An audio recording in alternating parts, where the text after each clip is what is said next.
Good evening, and a warm welcome to yet another biography event.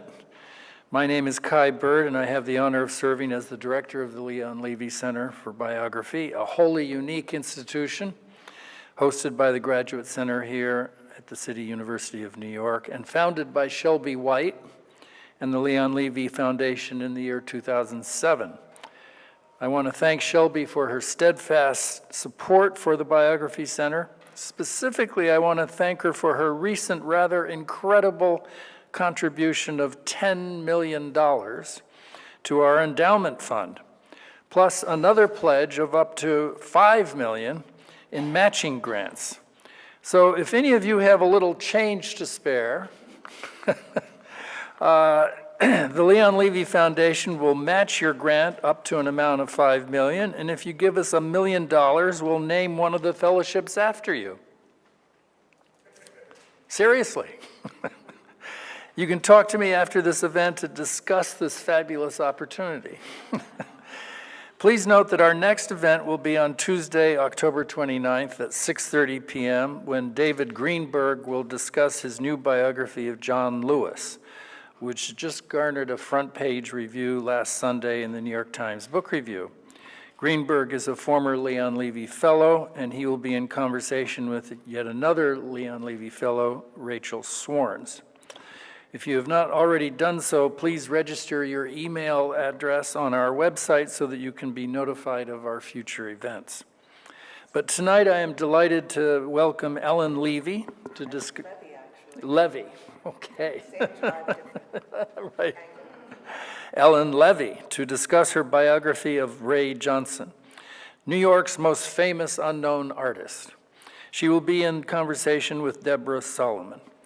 Ellen Levy's writings include Criminal Ingenuity, Moore, Cornell, Ashbery, and the Struggle Between the Arts, and many essays and reviews in such publications as Dissent, The Nation, Parquet, and 20th Century Literature. She has taught at the Pratt Institute, the School of Visual Arts, and Vanderbilt University.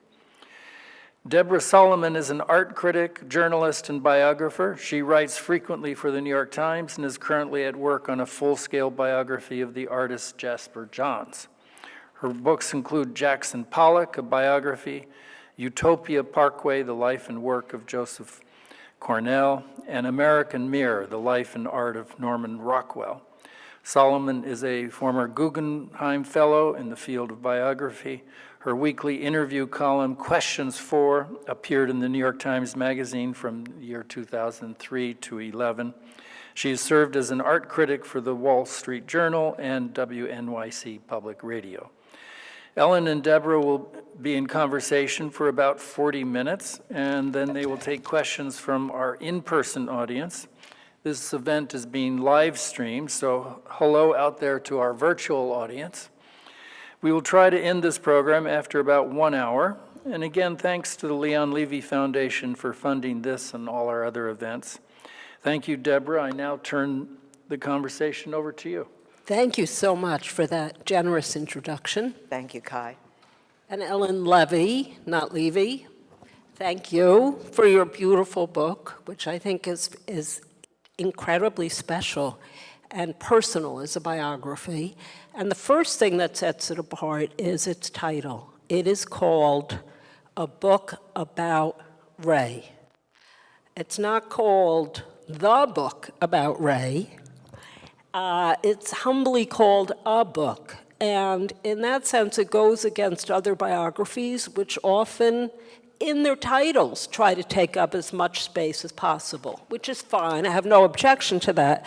But I was looking at biography titles today, and there are many like Titan, The Life of John D. Rockefeller. I'm sure it's a great book.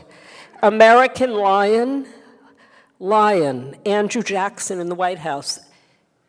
The writers try to establish the monumentality of their subject in the title, whereas Ellen has started with a very humble title, A Book About Ray.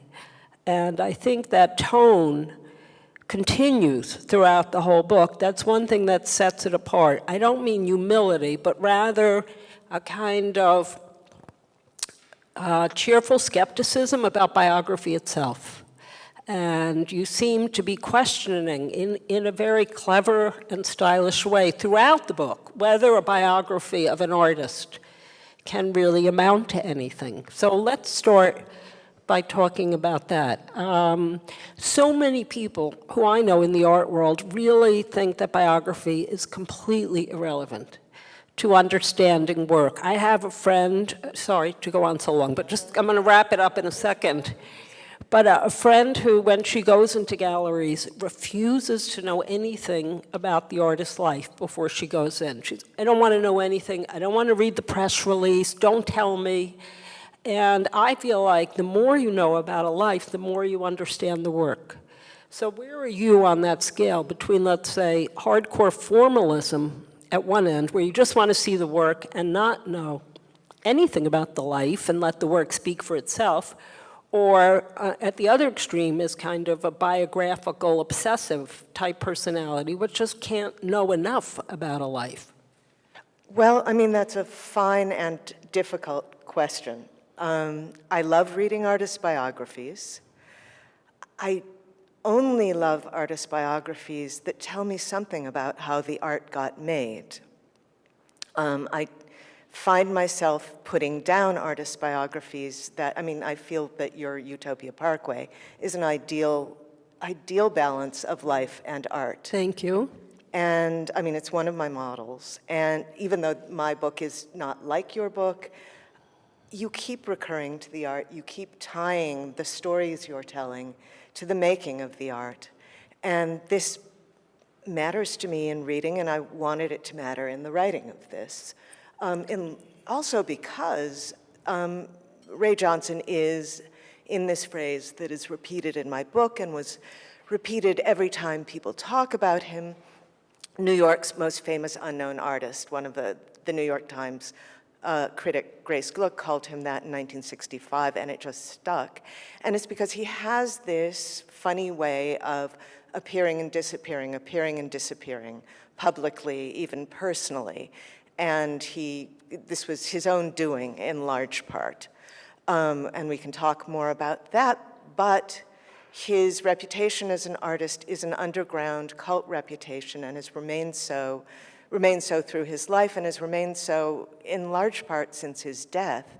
So he really, I thought I was going to write a biography. And then the more I sort of thought about what he thought about biography on the one hand, and on the other hand, thought about what he needed in terms of his reputation. It was a critical biography, something that really plotted out the making of the art from the beginning to the end. You can't care about someone's childhood unless you care, an artist's childhood, unless you care about the art already. And, you know? Yeah, childhood is so difficult. What to do with childhood? What to do with childhood. In biographies. Jerry Saltz once said to me that when he starts an artist's biography, he just skips childhood and turns to the part where they move to New York. Right. And so some people try to get around that by doing like a little introduction that starts in New York and then goes back to the great-grandparents. Exactly. It's really complicated. And ancestors is even a different issue. That's different than childhood, right? I mean, ancestors are just, I like know. you feel like you're opening a book, tripping over tombstones. But if when you write about ancestors. But if it's Cezanne, then you kind of want to know everything you can know. Right. And there are books and books and books about every aspect of Cezanne. Right. Well, you say in your book, you said, I'm going to, I believe in the introduction or the preface or early on, you say, this book will cover Ray's arrival at Black Mountain College in 1945 to his death in 1995. And that, of course, made me think, well, what about his childhood? You make it sound like you're going to start with Black Mountain College. Which I don't exactly. No, but, fortunately. I love hearing about childhoods. I do too, but in this case, I felt this was simply going to be about the career. Right. You wanted to introduce him. You're assuming not a huge amount of information on the part of the reader. Yes, this is the first monograph that is not an academic dissertation on Ray Johnson. It's the first soup to nuts account of the career. There are 2 academic dissertation books that focus on specific topics in that way, but no one has written an account of how the work developed. And it was a from the beginning to fascinating life. It was a fascinating life. And the life connects to the career. It's not that the book's not about the life, because the life and the art were very closely bound up. You can't talk about one without the other. Maybe we should talk about Ray first. I was going to say some artists are more autobiographical than others. Picasso is the example of the super autobiographical artist. He meets a woman, he goes and makes a painting of her. There's really a very clear correlation between the life and work. What about with Ray? Well, where do you see the correlation? Because his work belongs so much to the... Sorry, go ahead. Well, I mean, if you look at the photos that I have up here, most of them come from the art. Most of them are bound up with the art in some way or other. You have well, I can talk about this in a sec. One of his correspondence art mailers. You have one of his late photographs. We haven't given enough background. Okay. We have to explain about background. Ray Johnson. That Ray was the founder. Okay, so he sort of invented, other people were involved in this sort of thing, but he is thought of as the godfather, king, inventor of this thing called correspondence art, which he started doing in the mid-50s and really kind of started codifying in the early 60s. And it is, as you might think, decorated mail, but it's not just that. The main thing about correspondence art is that it is networked art. It is, and everybody thinks of it this way now, a proto-social network. So he would, and again, let's see if I can click. And was he writing strictly to people he knew? Initially, it was people he knew. But in 1958, he gave his friend Bill Wilson, who had become his unofficial archivist, and then became a sort of official archivist, this card that said, please send to Remy Charlip, who was then a dancer with the Merce Cunningham Company and a friend of theirs. And so the idea is not that Ray would send it to Remy Charlip, but someone would give it to someone to send to Remy Charlip. And eventually, these pieces of mail started going around this ever more complex network of correspondence. And they weren't chain letters. It was artwork that he was sending around. There was artwork, and they were often envelopes full of different pieces of artwork of various levels of formality. And people would open up these envelopes, take out some of the artwork, maybe keep some, alter some, send it along the network, along these paths, and the paths got more and more mapped out and more complex, and here is some of the mail art. You can see one tiny, the big one is very tiny, and the other picture shows a whole bunch of mail to the critic David Bourdon, which is now in a museum. The whole mailbox is in a museum. Which museum? I think it's Australian, isn't it? Oh. Oh, it's at the National, that one's at the National Gallery. There's another one at this Australian museum like that. Good. And then it began to work into performances where he would send out flyers with all the names of the people he was mailing to and other people, and they would all meet as a kind of performance. So it was this network thing. Did he And eventually thousands of people got involved. Did he expect people to write back to him? Yeah. Yes, he did. And if you didn't play if you played the game well, he would get into a long correspondence with you that would get more and more personal and more and more connected to whatever it was you were interested in and whoever you were. And you would end up meeting other people in the network, and those relationships would develop. So hard to explain, easy to see, though, once you start. So this was, so Ray Johnson, I'm going to go up a couple. And what about the works he was sending out? Did they all qualify as artwork, by your estimation? That's, okay, there are two questions there. Actually, I just wanted to say first, he started out as a painter. He was a star student of Josef Albers at Black Mountain. And in 1958, he decided to destroy all his paintings. He had started doing these mailings.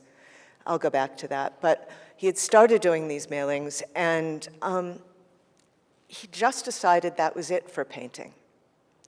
And the mailings took up more and more time, but also he had begun to make collages. And so the question of whether the mail art is art, this is a Duchampian, it's both there's the estimation question, are they frameable? Mm-hmm. And then there is the Duchampian question, is it art? Mm-hmm. To the Duchampian, and he initially, the mail art was more frameable. It was more a kind of part of his collage practice in a more focused, formal way. And then it became more and more scrappy and more kind of experiential. And so that you would open the envelope and you would have to sort of take account of all these strange scraps, some of which were very beautiful, some of which were just junk, but related to one another so that they weren't junk.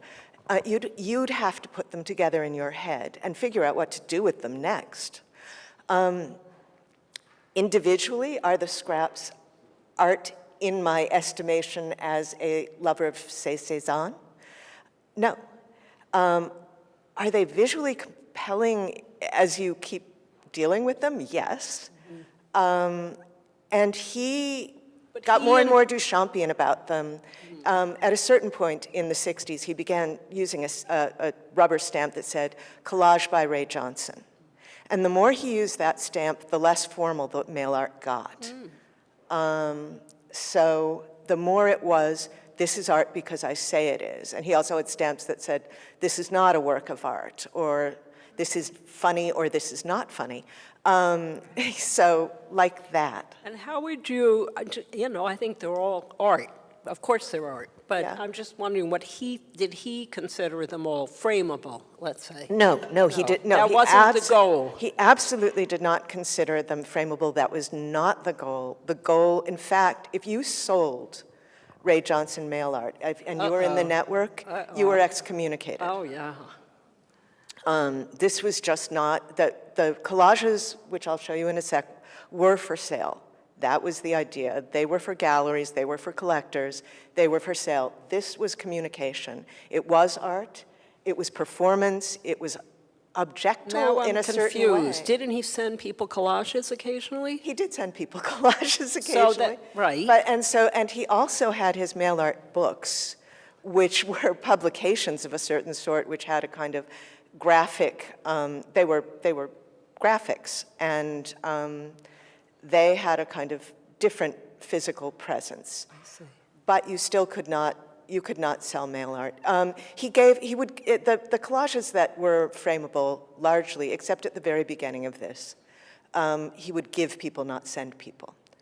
Right. So say. How large were they? I can't take my hands, but his largest collages are like 3 by 3, something like that. Small scale. Small scale.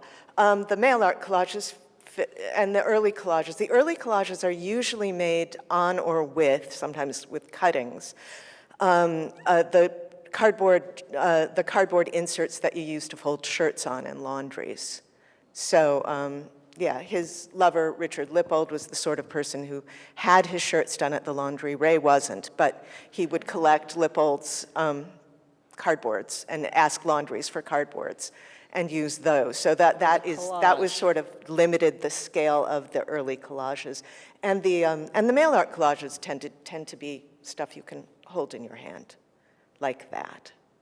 And some of them are very gorgeous little scraps of painted collage, and some of them are these just little bits of lined paper with things taped to them. So the works we are going to find in museums will consist of the collages and not the mail art generally? The museums collect mail art, but don't show it except in vitrines under certain circumstances. Right. So we're more likely to see his collages. Which are of a highly various nature. These are collages from a range of periods in his life, and they are very formal, very beautiful, very carefully made and mysteriously made. His image techniques are this is something I did not deal enough in the book with, was Don't tell people. his techniques. I want people to write about the critics any ammunition. I want people to deal with the techniques, which are really mysterious. And his training at Black Mountain and also at an art school in Detroit as a kid made him he was a very refined artist. So the kind of scrappy, is this art or not thing in the mail art was a choice on his part, right? He could make some, he A de-skilling. a de-skilling in that way, not like Cornell, we were talking about this, who had limited skills, couldn't even make his own boxes initially. Developed interesting techniques, beautiful techniques, some of which Johnson kind of took from Cornell, a kind of fading and rubbing of things to make them look aged, for instance, he took from Cornell. But Johnson could have been any kind of painter he wanted. He had fantastic drawing skills, fantastic graphic skills, incredible composition skills. So de-skilling, the parts of his work that were de-skilled were self-consciously so. And what was the source material for his collages? What did it consist of? Well, as you can see here, they're often, they involve what you would consider normal collage material to some extent, photographs and cutouts from magazines and so on and so forth, bits of postcards, but they tend to be, and some of them are Xeroxed pieces from his own work. So, this is also something Cornell did, used copies of things he had, like Cornell, Johnson had files of copies of things, and there were recycled images that went through the collages and through the mail arts and through the graphics. But there's this painterly thing about the collages. He began in the mid-'60s to use these tiles, which Ray Johnson's estate began to call tesserae, which is what Dory Ashton called them in an early review. And they're like these Byzantine mosaics. And he had these, talking about technique, these sort of grid forms that he would use to place the tiles in a collage, move and place, but the grid would hold the kind of image space for him as he moved things around. And the tiles, this is part of the technique thing. Some of the tiles are made up of cut up old works. He was constantly cutting up and recycling things just as he recycled imagery. Some of them there's drawing on these pieces. There are sometimes bits of fabric. He uses photographs of himself frequently, as you can see in the one over there that is him with tiles on top of his face. It's called Mask. But there's something painterly about them. The kind of, and let's go up here again, the kind of painting he did, which was also grid formed in the Josef Albers manner, starting at Black Mountain, he rethought that into a collage mode. And so no one does collages quite like him. It's not just cut and paste, and it is always three-dimensional or bas-relief. And I don't have a detailed photo that can show this, but if you get close to them, this is another problem for him. You have to get close to them to see this, or they have to be photographed very well. They cast shadows, they are bas-relief, there's a kind of relief mapping that these images do. So they're sculptural as well as painterly. And they start out, the top left one is an early-ish collage in the tile technique, and they really do look like these geometric paintings, even though they are collage, strictly speaking. And then they get more and more the kind of network issue, the network of mailers starts to move into the collages. So you have something like the one on the far right, which has cutout names from some of the meeting mailers in it, and lots of references to different people. And so they are network images as well as formal images. So, yeah. It's interesting that the idea of networks comes up in both the work and in his behavior in terms of his interest in the postal system, a very big network. A very big network. You feel like he wants to connect himself to the art world. He through these networks. That is, isn't that kind of the ultimate network for him? He likes knowing other artists. Oh, absolutely. And wants to bring them into his world, but at the same time doesn't want to make large claims on behalf of himself. Well, I mean, this is yes and no, but let's look at an example of this now that we're talking about it. So Warhol and Johnson were friends from the mid-'50s when Warhol was a graphic designer, and so was Johnson. Warhol, of course, was immensely successful and ambitious as a graphic designer as he was with everything else. Johnson wanted to make a living with it. He wanted to do well, and he was very good at it in some ways. But anyway, they worked for some of the same people, like New Directions Press, and this seems to be how they met. And they'd go shopping for movie magazines together and gossip about people and all this. And Ray Johnson was already kind of an art world figure in the mid-'50s. He was a cult figure, but people knew him. And Warhol was really a graphic designer who was doing these drawings that no one would show because they were, first of all, figurative, and second of all, and that wasn't happening, and second of all, homoerotic. This was before Warhol's pop portraits, and in the mid-'50s, Johnson started doing these pop portraits. Most famously, this Elvis, which again is shirtboard sized. You could have held it in your hand, and was given to his friend Bill Wilson, not sold. And a few years later, Warhol started doing his pop portraits. And Ray was always playing. He and Warhol continued to know one another, but Warhol sort of moved into his sphere of fame, and Ray stayed deliberately in his famous unknownness. So although they kept connecting over the years, they moved apart.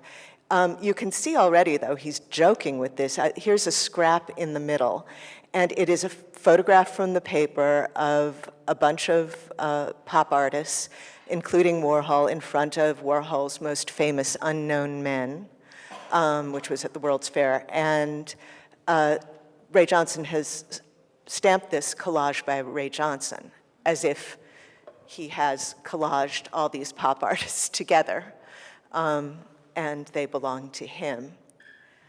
So yeah, he kept associating. He would tell people, I've heard this, when he met them, if they didn't know who he was, he would say, "I know Andy Warhol." And some of them would go, "Wow," and some of them would go, what, really? And he kept kind of being, and I say this at the end of the book, a kind of anti-Andy, on and off throughout his life. And he didn't have his first show until 1965, right? Right. He resisted the gallery world. This is part of the famous unknownness, that is, Ray Johnson did. And he was selling to collectors way before 1965. He was known among collectors, and he was selling, and he was, and people were getting the mail art, but he kind of he made it difficult to show him. And finally, he really started showing in '65, and he showed for about 12 or 13 years in galleries, and then he said, "I'm done. I will never show in galleries Tell again. us where he showed. First, he showed at the Willard Gallery? First, he showed at the Willard Gallery, and then he showed at, in Chicago and New York at Richard Feigen's gallery, which ended up with his estate.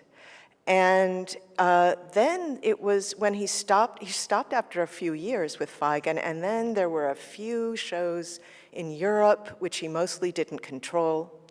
And then there were some shows on Long Island where he lived, and one last New York show in 1978, and that was it.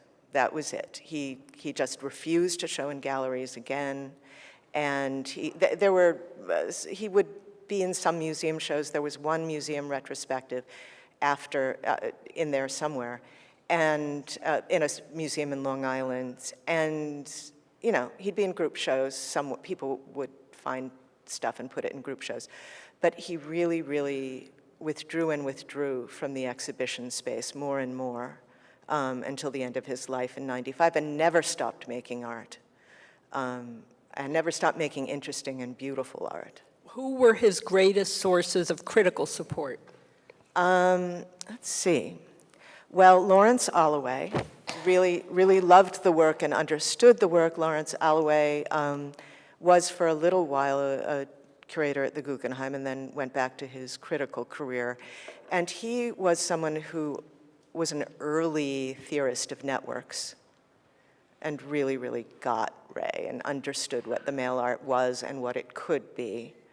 And Alloway also, as a champion of pop art, probably saw Ray as a proto-pop artist, right? That was the tradition in which he was seen for a while. And so Henry Geldzahler, who was a friend of Ray's, showed the Elvis and called the Elvis and some associated James Dean images the Plymouth Rock of the pop art movement, because they were before all of the other movie star stuff. And Henry Geldzahler was a supporter, although didn't really show him. Dori Ashton liked him. There were a lot of critics who liked him. Harold Rosenberg was really lovely with him, and they had a great correspondence. He corresponded with many critics. His work is art criticism as well as art, always. And the later stuff is, at least. And so he was in correspondence with Rosenberg, Leo Steinberg, Arthur Danto, not Greenberg, interestingly, ever, but lots of other ones. And Hilton Kramer, you have that remarkable comment from Hilton Kramer in the book, who described him as very good-looking, oddly. It's very interesting because Hilton Kramer went hot and cold on him do you guys know about Hilton Kramer? He was for a long time the chief. Yeah, there are some people of this generation.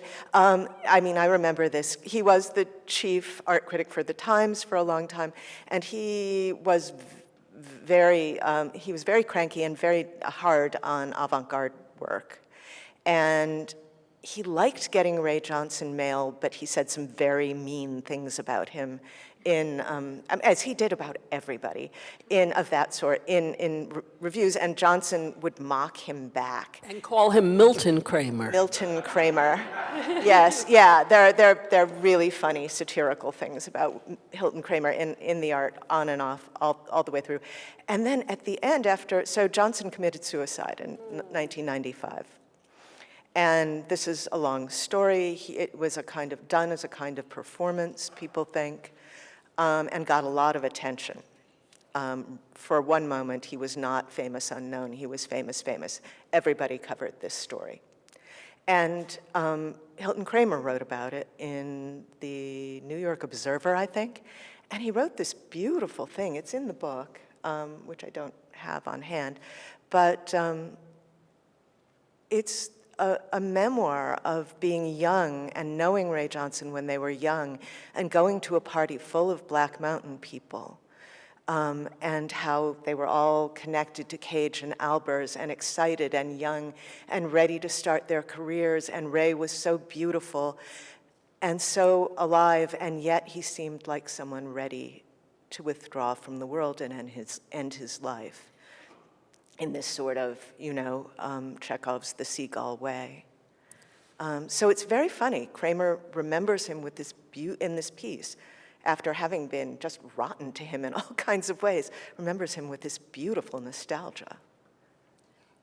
And Ray's relationship with Richard Lippold, I think, is very interesting. Richard Lippold was at the time a sculptor who was very much out there, right? He was widely shown Yeah, in the 50s and 60s. Yeah, I and mean, he was a huge deal, made a ton of money. He was, I mean, if you had a modernist skyscraper or chapel or theater, I mean, including the Metropolitan Opera, you know, the Philharmonic, you had to have not the opera, but the Philharmonic, you had to have a Richard Lippold, a giant hanging metal piece in your thing, or a fountain or something. So Richard Lippold was way more famous than Ray Johnson, and he was also older than Ray Johnson.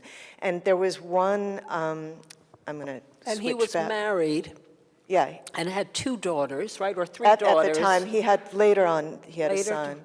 Later he But- had a son, and continued this lifelong relationship with Ray, which Well, really... well, not quite lifelong. go ahead. Yeah. Sorry. No. So here's what happened. So at Black Mountain College, again, there was a famous summer when John Cage and Merce Cunningham and the de Koonings came and taught. This is much talked about. And Richard Lippold also came. He was one of Cage's best friends at the time. And he had, married, at the time, 2 daughters. 12 years later, he had a son with his wife. So, and he was already with Ray at this point. And Ray Johnson was 20, and Lippold was, 30-ish. And they fell in love.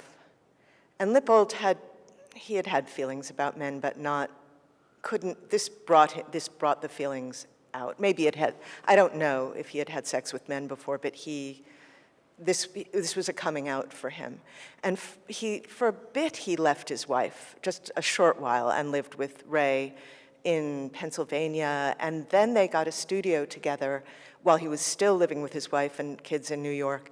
But they got a studio together downtown in a building, and this is the picture on the right, shows Richard Lippold. There's one of his sculptures in the back of his hearse. The sculptor,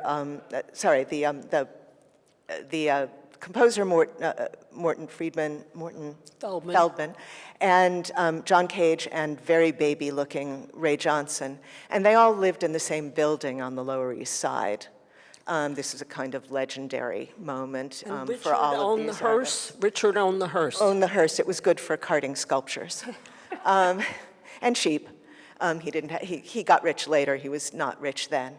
And it's also interesting that photograph was in Harper's Bazaar magazine in 1952. So these artists were not completely obscure. Yes, and there is a sort of map drawn later by Ray in which he shows how he lived across the hall from John Cage, who he worshipped and was heavily influenced by. I mean, the sort of Duchampian edge of him comes through Cage, although he became very interested in Duchamp as well. And there are some of his early collages there. But yeah, it's a relation, and it lasted for 24 years. And then Lippold fell in love with another younger man, and they broke up, and it really, really knocked Ray for a loop. In some ways, he never quite recovered from it. The week he died, he had a please sent to Richard Lippold that was a picture of himself as a baby with a heart cut out. Oh. So, I mean, they both had sex with lots of other people all the way through. It's not like they had a monogamous relationship. But I think Lippold was the only person Ray was really, really in love with in his life.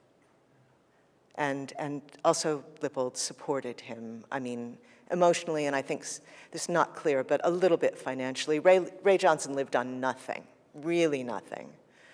He was always poor, and sometimes very poor, but didn't need much. He owned almost nothing. He lived in cheap apartments and then a cheap house on Long Island, and had a few pieces of furniture. Art supplies and postage were his big expenses. Early on, he had no money for postage, and everybody he knew who had a straight job would be asked to send mail out of their employer's office. So IBM did it, Hertz did it, the Juilliard School did it, unbeknownst to them. In some ways, it's a very melancholy life. In some ways, well, yeah, he was a loner. I mean, he lived with Lippold for this very short time, and then he lived alone. But he had these millions of friends. And some of them were friends in the new sense that we've learned of networked connections who don't really know you. But he had a lot of intimate friends who adored him and who lasted his life with him. And people were just a wide swath of people were devastated when he killed himself, really devastated. So he was a much friended, alone person, and he was both sad and extremely lighthearted. This is the thing about the not stressing the importance of everything, not stressing this. He's a very, very funny guy, very funny. I mean, one of the great things about working on this book is you go through stuff and I just was laughing hard out loud in every archive. He was so clever. He was so clever. Do you have the calling card he did with the flags? No, I don't. No. So clever. When He spells out his name in flags? Oh, no, I don't have that one. That's one of his design. That's one of his design flyers, and it spells out Ray Johnson. He had a little design business for a while, and he made these beautiful flyers, funny flyers for them, and one of them spells out Ray Johnson's design in semaphore. So with all the little flag people. Thank you. Semaphore, thank you. Yes. Do you feel like, do we, first of all, do we have any idea of how much work he produced? How many collages are there? Do we know? We do not know. We do not know. Okay. We do not know. No one is ever going to see all the work. Why? Why can't there be a catalog raisonné? Well, first of all, the mail art. There are, Right. I have seen thousands and thousands and thousands and thousands of pieces, and I know there are as many, 2 or 3 or 4 times, there's more out there.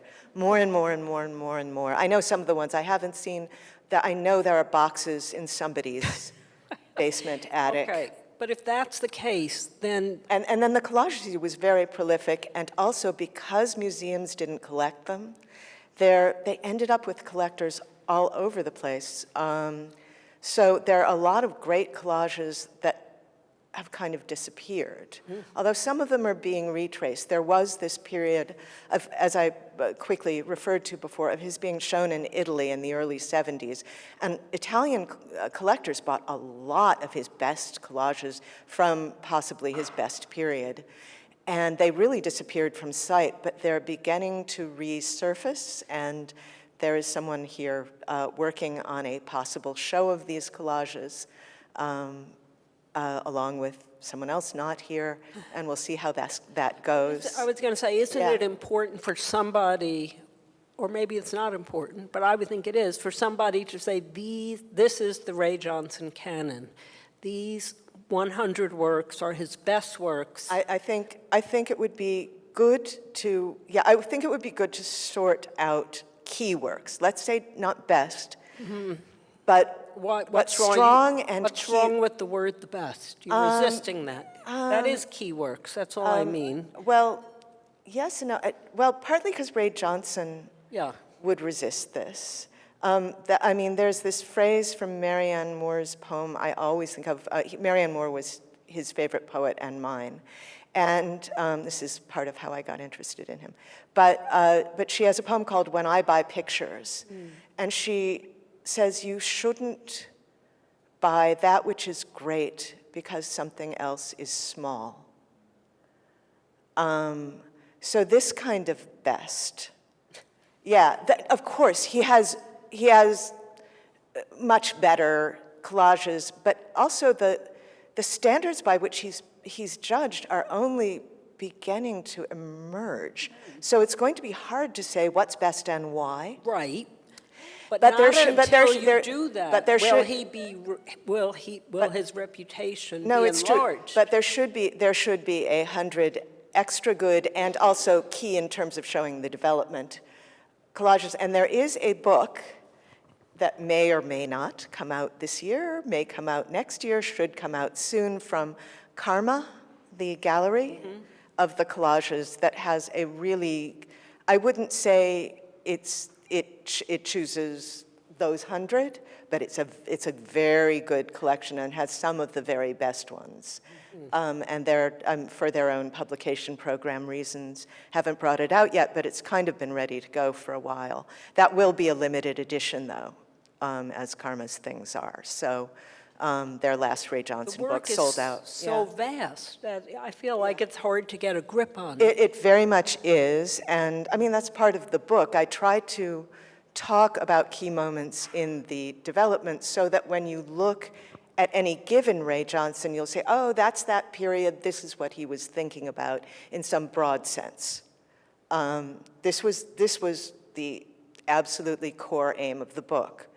You read this book, you go to a Ray Johnson show, you will have some orientation. You will go, oh, that's one of those collages, that's one of those collages, this is mail art from that period. You should be able to orient yourself among the works to some extent. You'll learn more looking, you'll learn more reading more, but the goal of this book is that you will be able to do that when you finish it. Do you own a Ray Johnson collage? Yeah. Where did you get it from? I got it from the estate. You bought it? I bought it. I bought it, and it had belonged to a friend of the estate who had just died, and his family wanted to sell the Ray Johnson. And it's one I've always really liked. It's not actually typical of anything. It's a fairly atypical one, but it's a very biographical one. It speaks of his relationship with his friend Bill Wilson's mother, May Wilson, who was an artist but also a very important sort of mother figure to him. It speaks of his Finnish heritage and other, it's a kind of little autobiography piece, and that attracted me. Yeah, okay, keep talking to my, yeah. Mike? Okay, so does anybody have any questions? Yes, back there in the yellow shirt. Do you want a mic?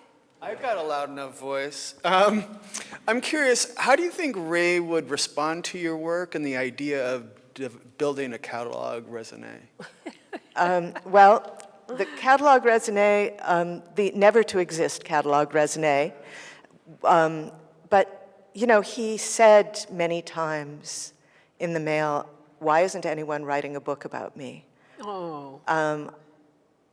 Who is writing the definitive book on Ray Johnson. And he liked books. He liked the book form.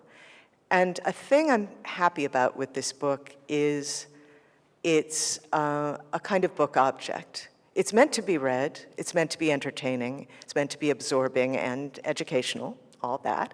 But when I wrote it, I used images like words. I had like 500 plus images in my initial manuscript. My kind publisher allowed me to use over 200.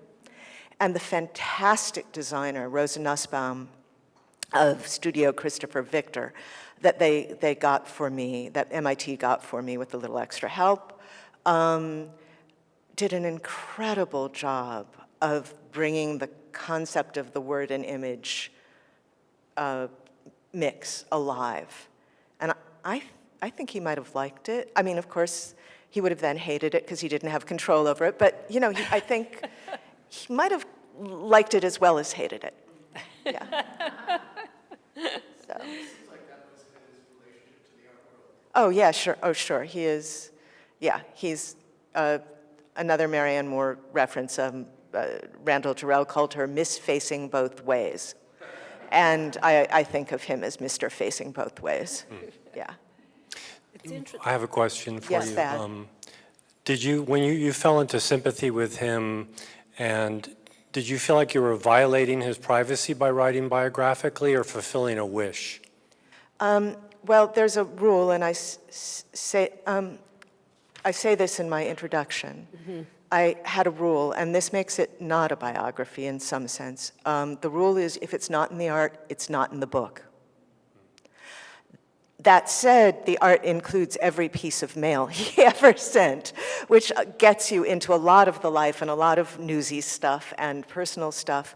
But there's a lot of personal stuff that's, some of which I know, some of which I didn't pursue even, that is not in the book.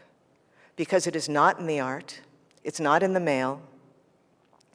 And so that is, so in lots of ways I felt like I was preserving what he wanted private. Right, you said you were writing an art story as opposed to a life story. This is what and I wrote down that comment, if it's not in the art, it's not in the book. But everything is in the art with him. Well, it is, but no, there's stuff, some of the stuff that made his a melancholy life is not in the art. And his sex life, there's a lot of sex in the art, but not his sex life. There's almost no, there's this moment after Lippold, this is the one moment in the book where I say, I don't know if I should say this or not. After Lippold breaks up with him, he writes to a close friend of his, George Ashley, that he's devastated and crying in the car all night. And then he says, this is not for publication. And it's a little bit kidding, but not kidding. I never saw such a phrase anywhere else in the mail. This is not for publication. It was great the way you handled it in the book. You were aware of your own guilt in publishing it you were aware that you were going against his wishes, and you atone in the book. And say, I shouldn't be doing this, but maybe I should be doing this. And you handle it in such a charming fashion. I'm showing you this as part of the answer to this question. He is a masked person. Everybody I talked to said, including the closest friends I talked to, said nobody really knew him. He had these intimate friendships, people he knew forever, nobody really knew him, and he wore, in some sense, always a mask. And here is, a collage called Mask. There were 3 of them, and a letter he sends in a mask shape to someone that says, and yet another mask. So he knows this. Yeah. Any other questions? If not, I'll ask more questions. Do you have a question? Yes. I've heard you talk before about, thanks then. I've heard you talk before about his own feelings about biographies, interviews that he sat for when he refused to answer questions. Yeah. Of a autobiographical nature. Could you talk about that a little bit, and especially in response to Deborah's question, whether you're invading or not? Right. This was part of the thinking about the book early on. Those interviews made me think, as he said, I'm not interested in your questions about where I was born or what my parents were like. This doesn't matter. It's not part of it. He wouldn't put it that way. He would put it in a much more performance, kind of gesture performance way. He was famously difficult to interview. There's a book of his interviews called That Was the Answer.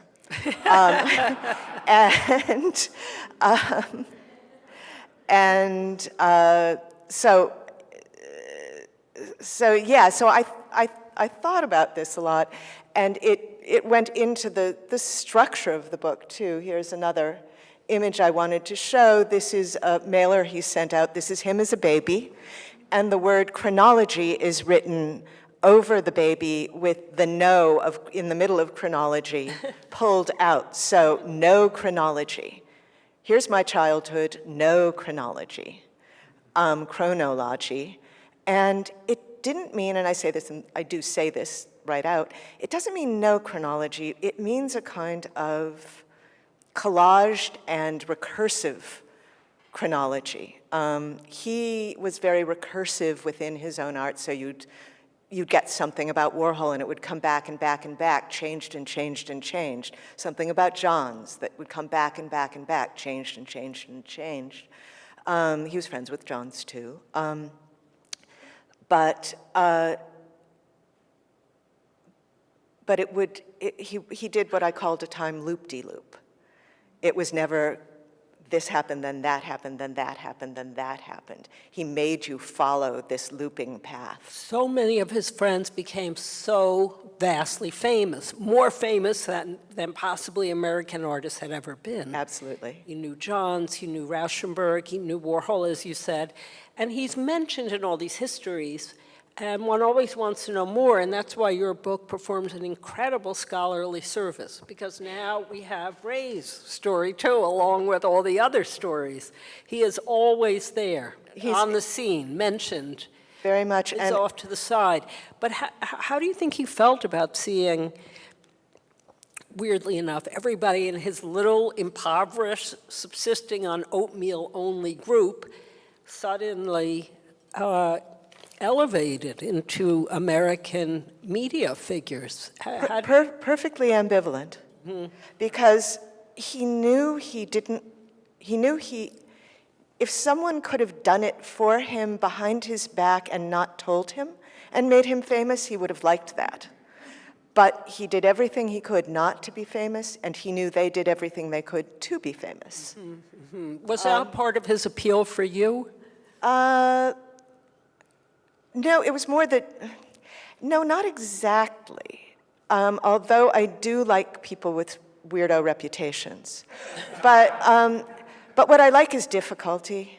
I like extremely difficult artists and extremely difficult poets and extremely difficult filmmakers. I'm a puzzle solver. And he is a fantastic person to do detective work on, because you're just never going to solve it, but you keep thinking you solved it, and it's so much fun. So his elusiveness attracted me, but not because he wasn't famous, but because this was such a challenge. Well, thank God you did it, and we finally have a biography of Ray Johnson. Yes, we have a question. Yes.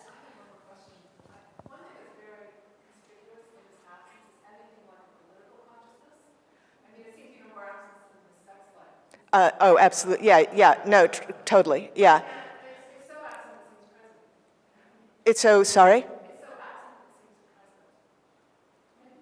Wait, no. Absence as presence is what you were saying. So absent, it seems present. Yeah, he was, his politics, as far as I can tell, yes, he very stringently kept politics out of the work. And I mentioned this at one point in the book. Bill Wilson, his friend, was, and a lot of his friends were lefties who in the 60s, were marching a lot and raising money and, all that. And it's not that he didn't agree with that, it's that he wouldn't do it.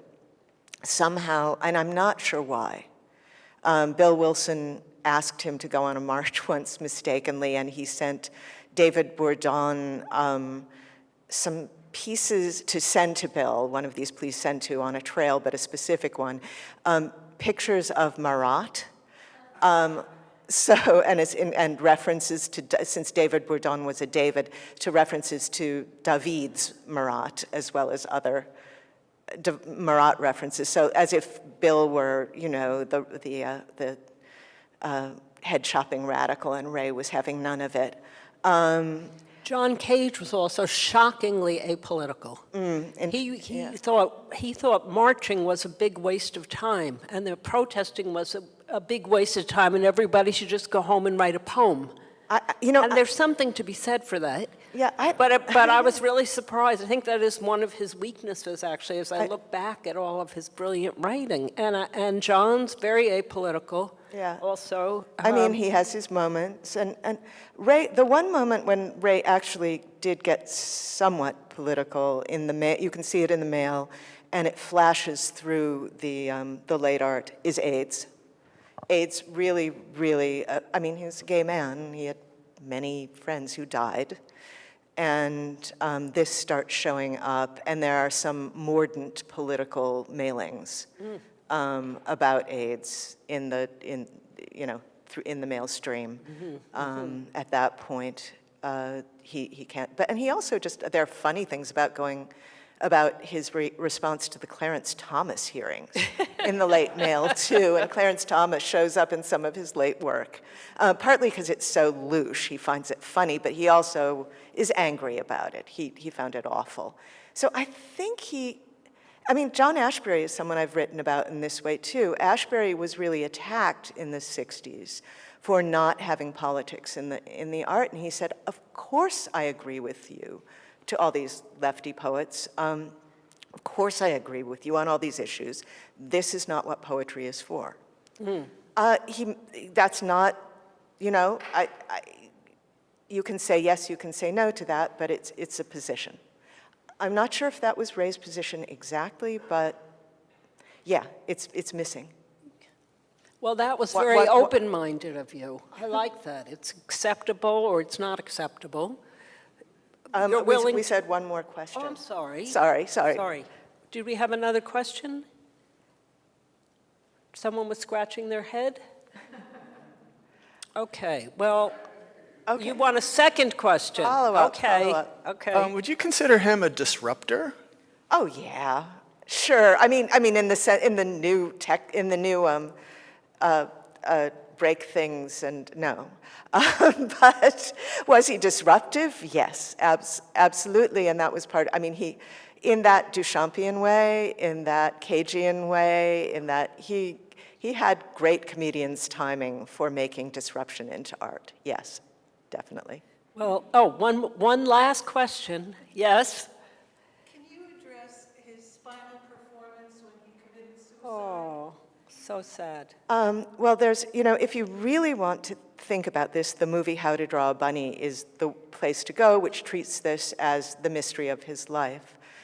I say in the book that it is and is not a performance, talking to people who loved Ray Johnson about his death and talking about how it was presented as a performance, and he himself presented it as a performance.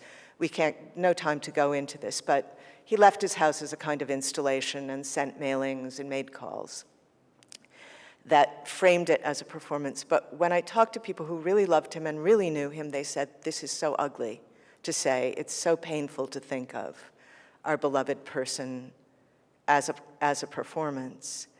And so again, I'm on both sides of this. Yes, he framed it that way.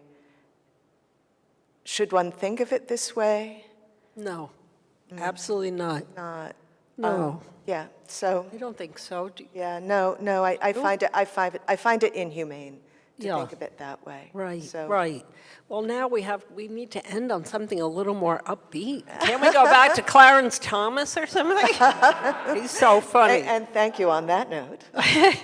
So, thank you all for coming. I wanted to say that Shelby White and the Leon Levy Foundation have made all this possible through their generous support, and thank you for that, because there aren't that many organizations that love biographers, right?